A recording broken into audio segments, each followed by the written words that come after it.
পূর্ব বর্ধমান জেলার কালনা মিউনিসিপ্যালিটির 14 নম্বর ওয়ার্ডে হঠাৎ করে শনিবার সকালে বহুতলে একটি বাড়িতে বিধ্বংসী আগুন নেভাতে কালনার ফায়ার ব্রিগেডের 3টি ইঞ্জিন বাড়িতে আটকে গেছে। পরিবারের লোকজনেরা উদ্ধার কার্য চালানোর চেষ্টা করছে।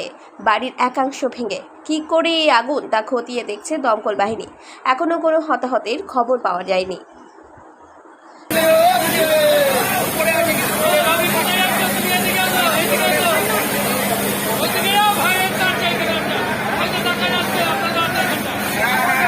ঘটেছে 14 নম্বর ওয়ার্ডের বাসিন্দা আব্দুল কাদের মিয়া, যাকে আমরা আপেল বলেছি।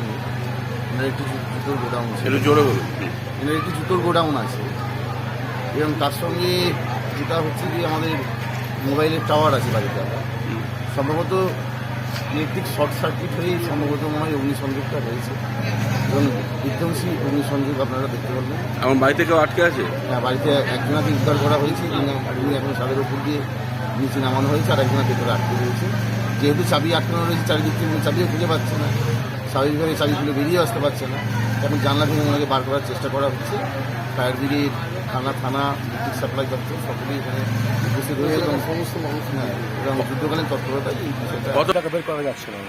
আমরা প্রতিবেশী এবং পাড়ার লোক এবং ফায়ার ব্রিগেডের সহযোগিতা এবং পুলিশের সহযোগিতায় আমরা 3 তলার গ্রিল ভেঙে ওকে বের করে নিয়ে আসি। আপাতত এখন ফায়ার ব্রিগেড জল দিয়ে নেভাবার চেষ্টা করছে, কিন্তু আগুন একদম 1 তলা থেকে 4 তলা পর্যন্ত আছে। জুতোর দোকান আছে, চামড়া যেটা আরও চামড়ার টিকবোটে আগুন আরও বেশি করে ধরে গেছে। দমকল কখন?